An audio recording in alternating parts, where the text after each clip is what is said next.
Fraud sucks. But the good news is there are ways to prevent it. I had a fantastic live stream with Stefan Nanzik from Signifyd. Pull yourself up a chair and watch these highlights. And if you're interested in learning more, then watch the entire live stream. The link is in the description.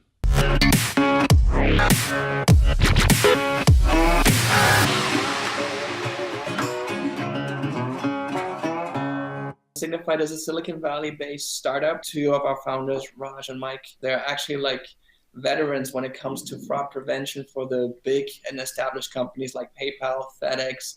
And they started this journey with the vision of these enterprise-grade solutions should be available to the whole market. But then really through that journey, discovering that what people don't want to do is actually have a tool that just gives them another piece of data point. What they really wanted to do is get peace of mind, have a company like us provide them with the tools, knowledge, and service to take the problem off their plate and give them peace of mind so that they can actually go back to what they originally wanted to do, which is really run a successful and build a successful e-commerce business. Because let's face it, nobody went into e-commerce to say, I want to be really the best in class when it comes to managing fraud. What would you expect your fraud to be if you're an e-commerce merchant? The magic number is almost always around like a 1% of your GMV or sales volume, kind of like being a fraud number. If you go above that, payment gateway providers, they will actually start putting you on high risk or even block lists. So you actually potentially lose the opportunity to even transact in e-commerce. If you have a product that no fraudster actually wants, you may actually have a 0% fraud loss rate. There are a couple of like outlying products that are something like that. Fraudsters, they are entrepreneurs of themselves. Like there's very often a misconception of like who a fraudster really is. Like it's not like this guy in a hoodie, like student that does this as a sidekick. It's normally like an organized crime kind of like approach. So those are entrepreneurs who really want to monetize an opportunity.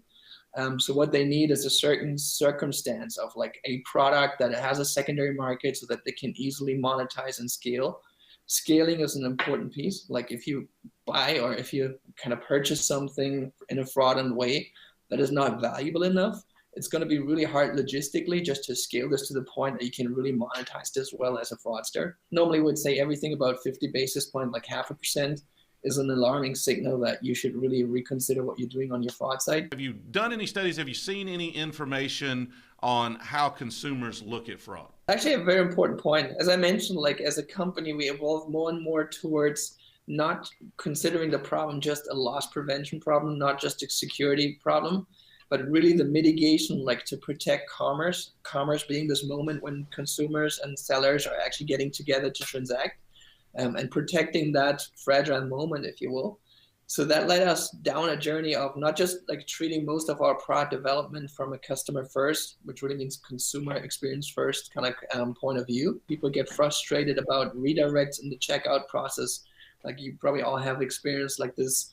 Oh, it's going through a secondary website, something like a Secure by Visa or something, and then you need to do secondary authentication, like maybe like a code that comes through an SMS.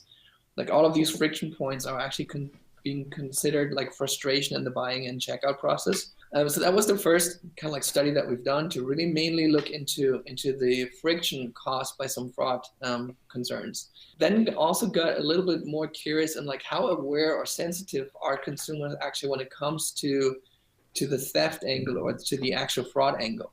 So we asked them more questions about like, hey, do you believe your data set is actually available in the dark web for purchase? And I think that was a very interesting stat that we got from that one.